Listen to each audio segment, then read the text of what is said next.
Yesterday, as I was browsing the net, I was truly bored, and usually out of boredom, I tend to go to websites such as MediaTakeout.com. I'm really not that much of a supporter of Media Takeout, however, I did go, and I surfed upon the link towards Lil Wayne, and it said about his disrespect towards dark-skinned black women.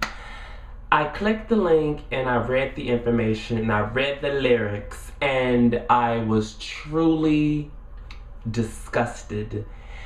As I was reading the interview, the pit of my stomach, not even the pit, but the top lining of my stomach began to get tight, because I couldn't believe that a person with this much fame control, I feel, this much supposedly power, would utter something out of his mouth like that, knowing that a generation of black men follows and mimics and idolizes everything that this person does, and he would say something like this out of his mouth. As I read the article, it was saying about how a few black models, and if I can, I'll post the link under this video if I can do it. I'm not that really web technical, but we'll get there.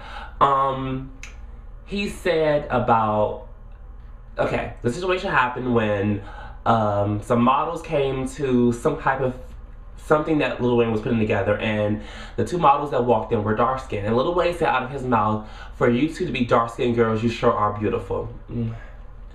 Now, I'm going to say this before I really get into the depths of this video. I'm going to get emotional about this. I already know that I'm going to go in on the situation. So if you don't like the words I'm going to say out of my mouth, if you're offended by the words nigga, if you're offended by the words jigaboo, porch monkey, then I just advise you to honestly just not even watch the video now. Just go ahead, save yourself the trouble, save yourself the comments, and just turn off the video right now, because honestly, this one is not for you. Yes, fashion friends, this may not be the light and fluffy information that you want to hear, because I'm going to go in on this Negro.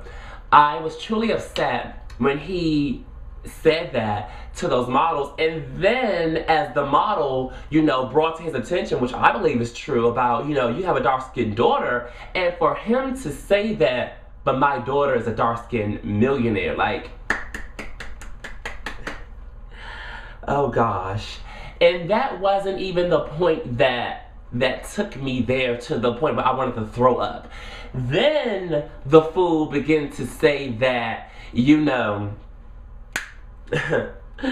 this is the last child that I'm going to be having that's dark skinned. All the rest of mine are going to be coming from an Asian woman, or better yet, they going to all have good hair. Oh my goodness, this nigga.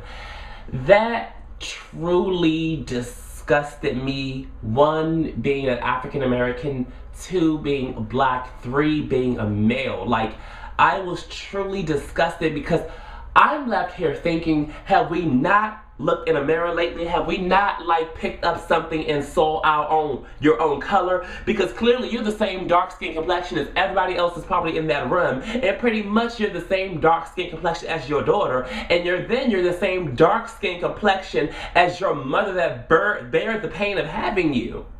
And to sit there and say how you won't be having a such and such from another black woman, or the rest are going to come from an Asian chick, like that's better, like she's better.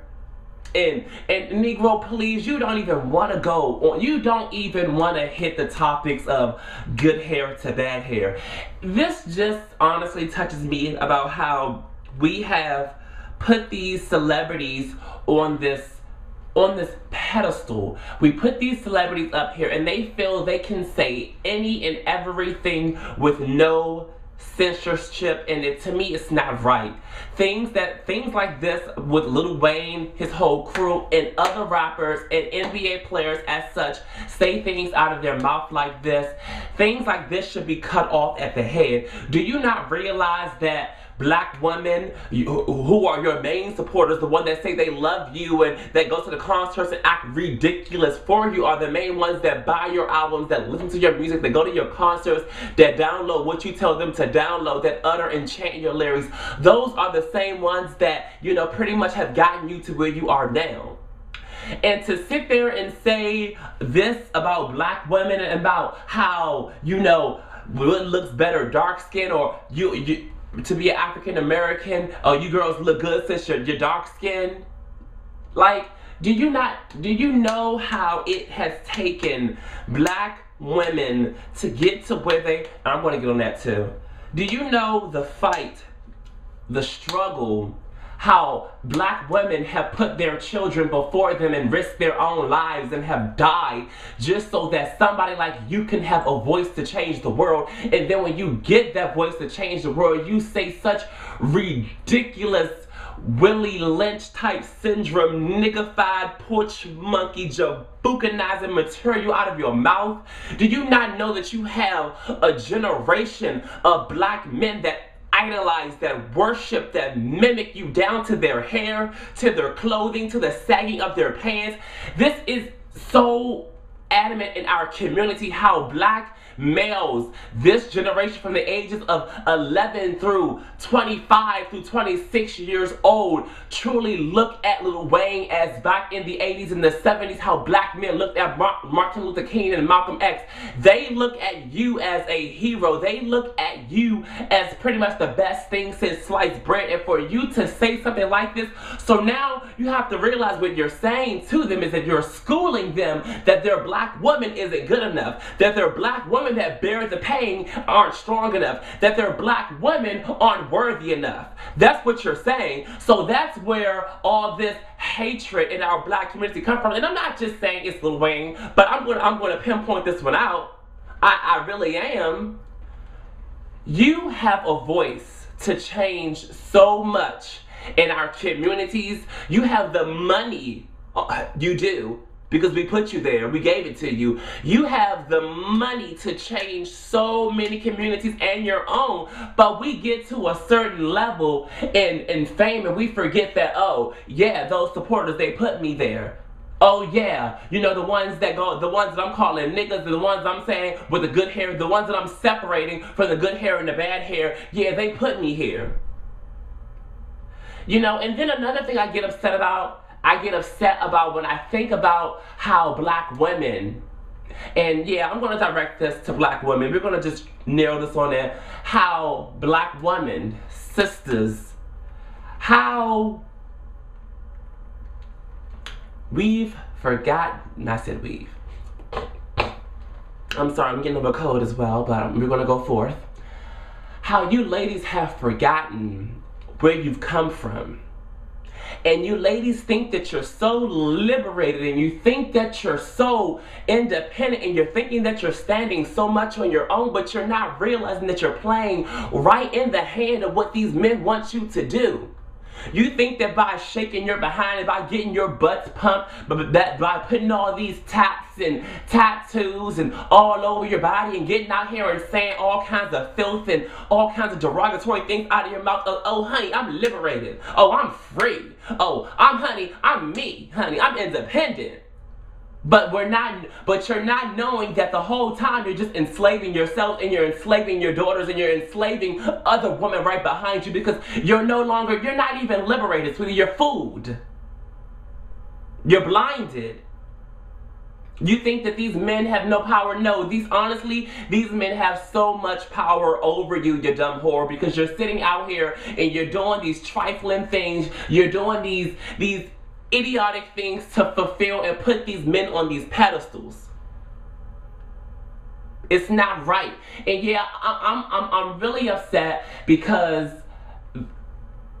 I'm upset when I think about, I'm going back to men now, when black men feel that when they get to a certain level of success, that their black women are no longer good, that their black women who put up with them and their antics and that pretty much supported them throughout their career and that pretty much paid for their studio time, that pretty much fed them, that pretty much pushed and encouraged them in the middle of the night when no one wanted to listen to their music or their mixtapes, that all of a sudden that these sisters and these black women are no longer good. However, any other race is just as worthy. Oh, Kim Kardashian. Oh yeah, that's my strong girl now. Oh, she's gonna hold me down. But Negro, let your cells stop. Let you go back to that house where you were born in. Let your career diminish. That broad, that chick will not be there beside you. It will be that same sister that walked with you through the hood. It will be that same sister that took you behind to the CVS in her car to pick up some dang antibiotics that you needed because you were sitting there running around in the streets. That's going to be that same woman that's going to sit there and ride or die for you. But yet you sit here and you educate and you feed a generation of black men disrespect towards their own. Do you know how hard it is for sisters out here to even get the type of respect for black men that they honestly need and deserve? And I'm not talking about the ones that's sitting out here, you know, shaking their behinds, or the ones that feel like they have to be down all of a sudden to fit in with these niggas. I'm talking about the ones that's sitting out here that's doing what they got to do to raise these kids after the tired man has left. The one that's sitting out here that's going forth to college after they still have buried a baby. I'm talking about the ones that have looked at their communities and have decided to change what's wrong within their communities. Those are the sisters I'm talking to. Have you thought how much of an effect that you have actually brought upon those women? Now it's so hard for sisters out here to find a good black man. It's kind of like finding a needle in the daggone river, haystack, and in the ocean. It's hard to find one. The heroes are gone. There's nothing being passed down. This is the only generation that's not bringing nothing to the table. That's not bringing anything to the table. We're the only generation that wants everything but doesn't want to work for anything. And it's so sad that you have this much power, but the solution is that I'm not going to say build up anti-Lil Wayne websites or build up this and build up that, because that's giving that person too much power in the first place. But what I will say is that I am not a supporter. I really never was, but you know, a few of your catchy songs, your catchy beats did catch me in the midst of my going out to the club days. But I will say that when it comes on, I will stop it. I will go get a drink. I will say that I will no longer support you. I will say that for others that are like you, I won't even give you my attention. But I wanted to address the sisters. I wanted to address the ladies. I wanted to address the women on this subject. And I believe that what I want to do is I want to have a woman discussion panel, sit down with black women, and I want to really just go in and just ask them questions. Coming from a black man, ask them questions about how does it feel, one, just being a sister, just being a black woman. Do they really understand? Do they? They thought that for color girls was something, but sweetie, they clearly do not know. I'm upset and I'm appalled by this. I'm not asking for anyone to build Lil Wayne anti-hate pages because you're giving that person too much power and too much of your energy. But I will say that when you don't support anyone, you give them silence. When you don't have any interest for anything, you don't pay them any attention at all. And eventually, once enough people get put on to not paying this person any attention, they'll begin to drop down back to that level where they were in the hood with their best creativity, with their respect that I'm sure when they were trying to grind and get to the point where they are now. This will be a continuation. I have to set that up because I really do want to talk to some young ladies. I hope that you all understand where I was coming from, and I hope to have some video responses and things like that. And if you have anything negative to say, I say the best way to hurt somebody or the best way to hurt myself or so is pure silence. However, there will be some cyberspace monkeys that feel they want to justify Lil Wayne. Sure, go ahead. And another thing I want to say this before we go, let me check the time real quick. Let me just go ahead and check this time. I want to say this.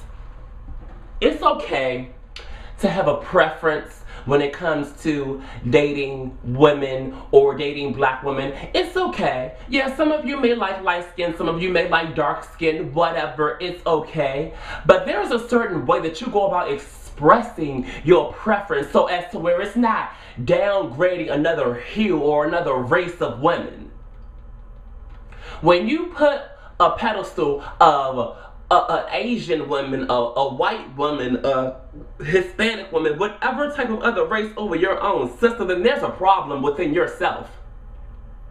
You need to look at yourself and realize what's going on. See, we have so many of these low self-esteem, so many of these hurt rappers that honestly aren't taking the time to go out here and get any psychological help and realize and get into the root of their problem. However, they're putting all of their demons, all of their spirits into their albums, which is being ushered and mass produced and being pushed and fed into so many generations of black men. And now you have these same black men that are thinking and acting the same way as these hurt and these low self-esteem and these broken down rappers. It's going to get better. I'm so sick of people saying it's not going to get better, it's not going to get better. It can get better and it will get better. If people wake up and stop being so lazy and start to read. Start to pick up a book and read something. Stop getting so comfortable with your iPhones and stop getting so comfortable with just surfacing on the Facebook and the internet and just reading looking at pictures. Start reading something. If you notice when people go on media takeout, they only look at the orange lines first rather than the black lines, which usually has some beneficial type of information. But we don't want that because we've been so, what's the word? It's right here. You fill it in, bam, that's the word. We've been so much of that now we can't even pick up a book and read no more. And we think that slavery has ended. Yeah, right. They don't need hoods anymore. They don't need to go around and lynch us. We're doing it perfectly well ourselves. So why go ahead and lynch any nigga out here when they're gonna do it themselves? We'll even make the rope better. Yeah, we'll even build the rope ourselves and do it. Yeah, we will. And we'll do it a lot better than they were doing. And we'll do it at a faster rate. And that's the sad part about it. And people think that racism does not exist anymore. Yeah, right. It exists within our own race. And we're cutting off and we're slowing ourselves. We're crabs in a barrel. We're hurt. We're lost. We don't know who we are. We don't know where we came from. We're forgetting where we came from, if we ever have known where we came from, because half of us in this generation refuses to pick up a book. Not even a Dr. Seuss.